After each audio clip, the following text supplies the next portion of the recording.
I'm Edward Balami and I'm discussing girls' education with Elizabeth Okuanyako Patterson. And she is the founder and executive director of Girls' Education Initiative of Ghana. Hi, Elizabeth. How are you? Hello, I'm doing very well, and you? I'm good. Uh, Thanks very much for having me. We want to look at girls' education in Ghana. And before we talk about the MDD2, can you tell us about what really inspired you to start this foundation? The Girls Education Initiative of Ghana, or GIG, is an organization, as you say, an NGO, nonprofit organization that was founded officially back in 2013 with the mission to provide academic and financial support for girls, including applicants with special needs, so they could access higher education and professional opportunities. And if I'm asked what's the inspiration behind GIG, I would definitely say GIG is a mirror of my life story and my educational path and some of my research. I was born in Ghana, and when I was 10 years old, my family left because my parents told myself and my sister that we were going to the US because of better education opportunities. And after some primary, I guess you would say primary because we're in Ghana, Yeah, primary education a little bit, I went away to boarding school in Pennsylvania. And fortunately, in 2003, I was in a car accident and my whole life and my story changed. I began to adopt a new identity as a person with a disability or a special need. And so GIG is very personal to me. It captures a lot of my and my family's reasoning for leaving Ghana and also my journey as a special needs student. it means that you weren't just looking at girls' education in Ghana. You were also looking at people with special needs. Yeah, you have that in mind before. Yes. Yeah. So you are almost 2 years old. Can we tell us about some of the success stories of GIG? I would, in the almost 2 years that we've been operating, GIG has done very well to make sure that all 13 students, 6 in the Greater Accra region and 7 in the Ashanti region, have been enrolled in school and been going to school every single day this year. And we provide academic support, leadership development, and mentoring. And our third core program is public service, which will be coming later on. In terms of the academic support, is the financial aid to subsidize tuition or pay for the tuition, Saturday classes during the academic year in the respective regions where the girls go to, thanks to Ediford Memorial Prep School in Accra and the Benstal School in the Ashanti region, Kumasi, who donate their space to us, and we have volunteers come and they support our girls with extra classes where they review homework or they participate in other enrichment activities. And so we've done that. And then earlier this year, 2013, in honor of the International Day of Women, we launched our leadership development and mentorship program, whereby each single girl that we have has been paired with a mentor who serves as a personal, academic, professional guide as they journey through life. And they're supposed to be with them for 6 years until they graduate from senior high school.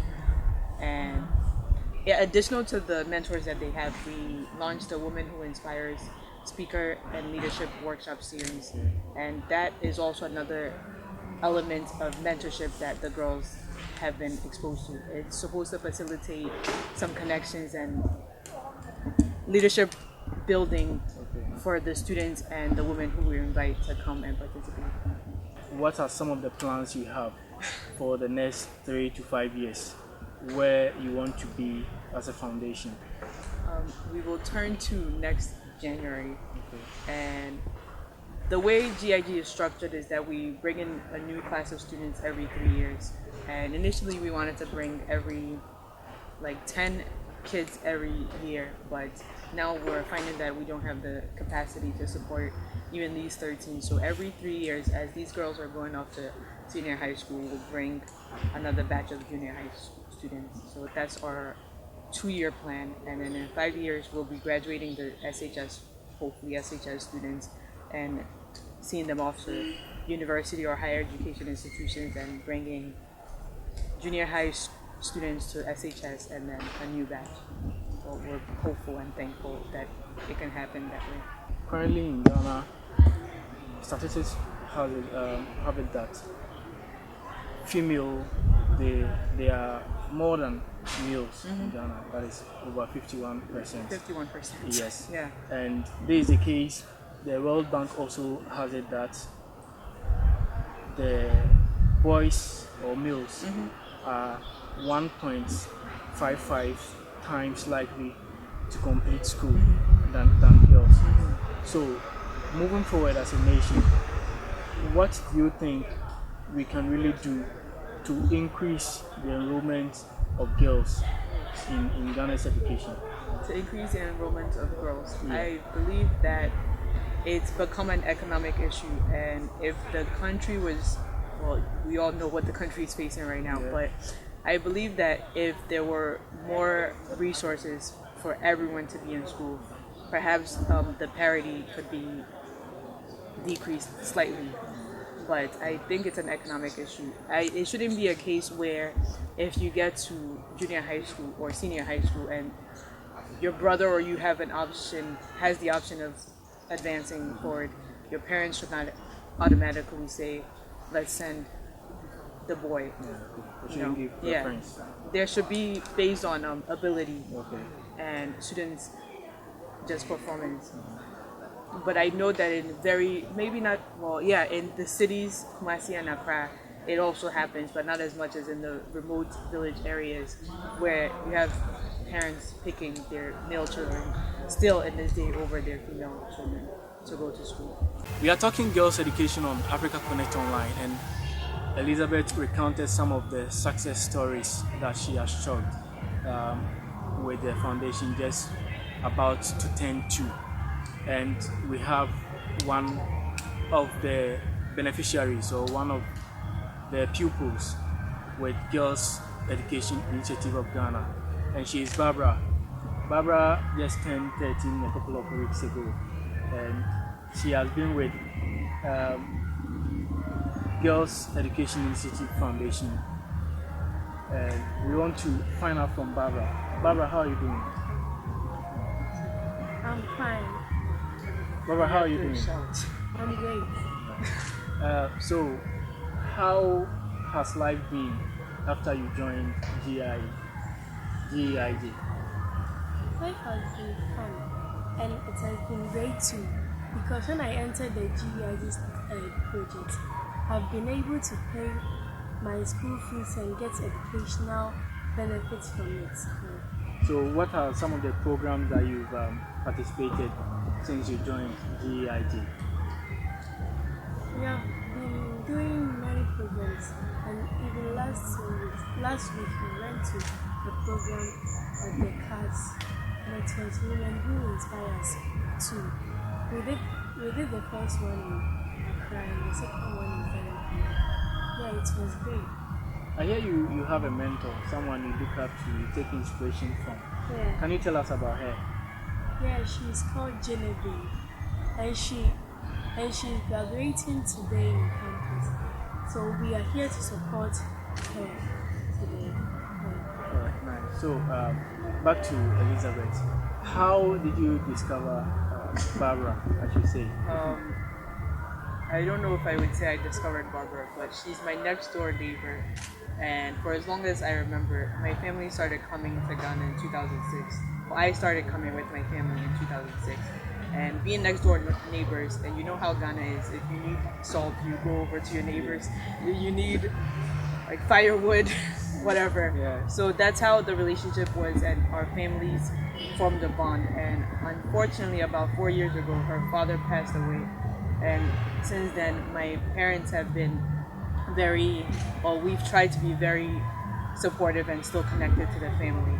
And when I made the decision to come to Ghana, my mom told her mom that this is why she's coming in. Perhaps she could be one of the students. And Barbara was was and is our 13 students. We initially allotted 10 spots, but coming to Ghana and realizing the need being so great, we allowed 3 more girls to join us.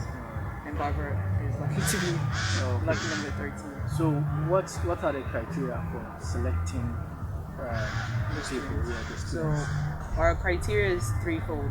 We look for students who are academically performing either in the top 10% of their class or promising. And the students who are promising, after some time of us being with them, we try to figure out if there's any learning difference and if it could be formally diagnosed, and we push for a diagnosis if there is.